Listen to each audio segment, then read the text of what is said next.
রাত 2টো বাজে, সবাই ঘুমিয়ে পড়েছে, কিন্তু আপনি জেগে বসে আছেন। আপনার মোবাইল আপনার বিছানার পাশে, আপনার ঘরের আলো বন্ধ, কিন্তু আপনার চোখে ঘুম নেই। আপনার মাথায় ঘুরে বেড়াচ্ছে অন্তহীন কথোপকথন। আমাকে ও কেন এই কথাটা বলল? আমি কেন সেদিন এই কথাটা ওকে বললাম? সমাজ আমার ব্যাপারে কি ভাবছে? আমি ভুল সিদ্ধান্ত নিচ্ছি না তো? Etcetera etcetera. বিষয়টা হয়তো খুবই ছোট্ট, কিন্তু আপনার মাথা সেই বিষয়টাকে 100টা ভিন্ন চিন্তায় পরিণত করে ফেলেছে। আপনি ভেবেই যাচ্ছেন এবং অনেকটা সময় পর আপনার এটা রিয়েলাইজেশন হচ্ছে যে সমস্যাটা কি এত বাইরে রয়েছে, নাকি সমস্যাটা আমার মাথার ভিতরে। আপনার সঙ্গেও যদি এটা ঘটে থাকে, দেন বি কেয়ারফুল। আপনি ফাঁদে পড়েছেন ওভার থিঙ্কিং। ভয় নেই, আজকের এই ভিডিওতে আমরা খুঁজে বার করার চেষ্টা করব ওভার থিঙ্কিং আসলে কি, কেন এটা এতটা ডেঞ্জারাস, কিভাবে একজন মানুষ ওভার থিঙ্ক করতে করতেই তার জীবনটাকে একসময় রং ট্র্যাকে নিয়ে যায়, এবং সবশেষে এই ওভার থিঙ্কিং এর ফাঁদ থেকে কিভাবে বেরিয়ে আসা যায় সেটাও আমরা খুঁজে বার করব আজকের এই ভিডিওতে। সো শুরু করা যাক আজকের ভিডিও।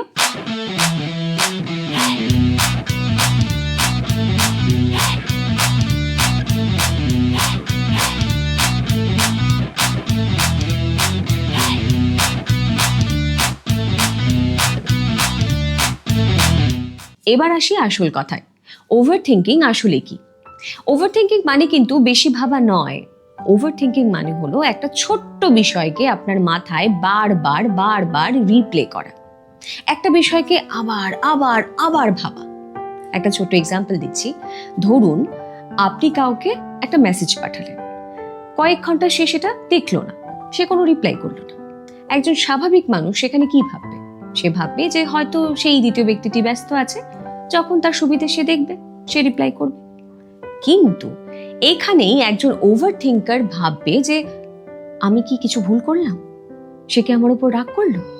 সে কি আমার সঙ্গে কথা বলতে চাইছে না? সে কি আমাকে ইগনোর করছে? সে কি আর কোনোদিন কথা বলবে না? Etcetera etcetera.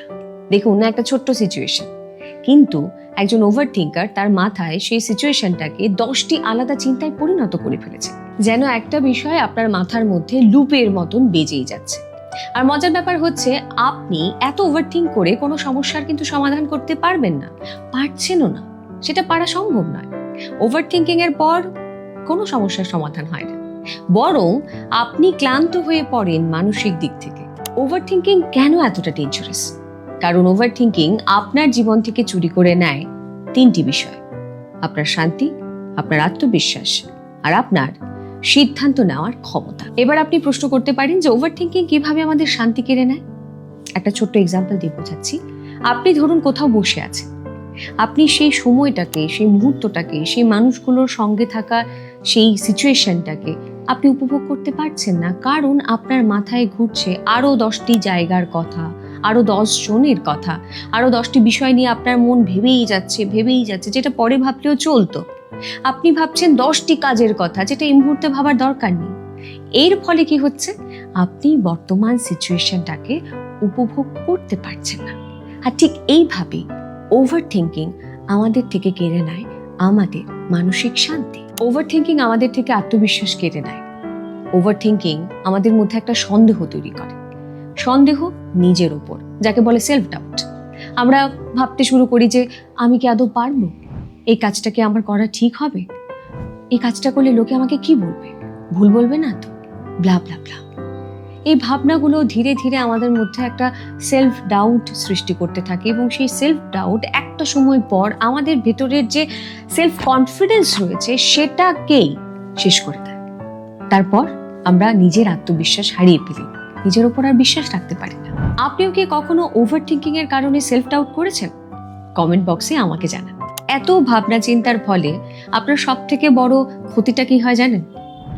আপনি কোনো নির্দিষ্ট সিদ্ধান্ত নিতে পারেন না, আর তার ফলে আপনার হাত থেকে অপরচুনিটিস এভাবেই বেরিয়ে যায়। একটা সত্যি কথা জানেন, এই পৃথিবীর বেশিরভাগ সফল মানুষ কিন্তু পারফেক্ট ডিসিশন নিয়েছিলেন বলেই সফল নয়, বরং তারা সফল হয়েছেন সঠিক সময়ে ডিসিশনটা নেওয়ার জন্য। সেটা হোক পারফেক্ট, সেটা হোক ইমপারফেক্ট, সেটা হোক ঠিক, হোক ভুল। আর ভুল হলে সেখান থেকে তারা শিখেছেন। কিন্তু ওভার থিঙ্কিং ওভার থিঙ্কিং আপনাকে সেই সুযোগটাই দেয় না। তাহলে ওভার থিঙ্কিং এর মায়াজাল থেকে কিভাবে বেরিয়ে আসা যায়, 3টি স্টেপের মাধ্যমে আজ সেটাই বোঝার চেষ্টা করব আমরা। ফার্স্ট স্টেপ, সবকিছু কন্ট্রোল করার চেষ্টা করা বন্ধ করুন। আপনার জীবনে সবকিছু আপনি কন্ট্রোল করতে পারবেন না, সেটা সম্ভব নয়। আপনি কি করতে পারেন? অ্যাকসেপ্ট করতে পারেন। আপনি যত তাড়াতাড়ি মেনে নিতে পারবেন, ঠিক ততই তাড়াতাড়ি আপনার জীবনে চাপ কমে যাবে। স্টেপ নাম্বার 2, অ্যাকশন নিন। ওভার থিঙ্কিং এর সবচেয়ে বড় ওষুধ কি জানেন? অ্যাকশন নেওয়া। আপনি যত বেশি আপনার মাথাকে দিয়ে কাজ করাবেন, আপনার মাথা তত কম ভাববে। ছোটবেলায় একটা কথা শুনেছিলাম না, অলস মস্তিষ্ক শয়তানের কারখানা। কথাটা একদম ঠিক।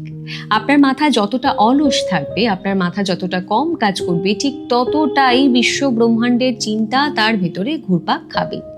আর আপনার মাথাকে যদি আপনি ঠিকঠাকভাবে কাজে লাগান, তাহলে সে চারপাশের কোনো ভাবনা ভাবারই সময় পাবে না।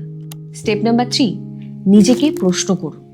যখন খুব বেশি ভাবছেন, তখন নিজেকে জিজ্ঞেস করুন, এই চিন্তাটা কি আদৌ আমার কোনো উপকারে লাগছে? যদি উত্তর আসে না, তাহলে সেই মুহূর্তেই সেই চিন্তাটাকে বন্ধ করুন। সবশেষে বলতেই হয়, ওভার থিঙ্কিং সাধারণত বুদ্ধিমান মানুষদের সমস্যা, কারণ তারা বেশি ভাবেন। কিন্তু জীবন তো শুধুমাত্র ভাবার জন্য নয়। জীবনে কখনো কখনো সিদ্ধান্ত নিতে হবে, কখনো কখনো ভুলও করতে হবে, আর কিছু সময় ঝুঁকি নিতে হবে। কারণ জীবন মানে শুধুমাত্র মাথার ভেতরে বসে ভাবার বিষয় নয়, জীবনটা বাঁচার জন্য। একটা কথা মনে রাখবেন, ওভার থিঙ্কিং কখনোই আপনার ভবিষ্যৎকে ঠিক করে দেয় না। আপনার ভবিষ্যৎ ঠিক করে আপনার অ্যাকশন। তাই আজই অ্যাকশন নিতে শুরু করুন। আজকের এই ভিডিও আপনাদের কেমন লাগলো কমেন্ট করতে ভুলবেন না যেন।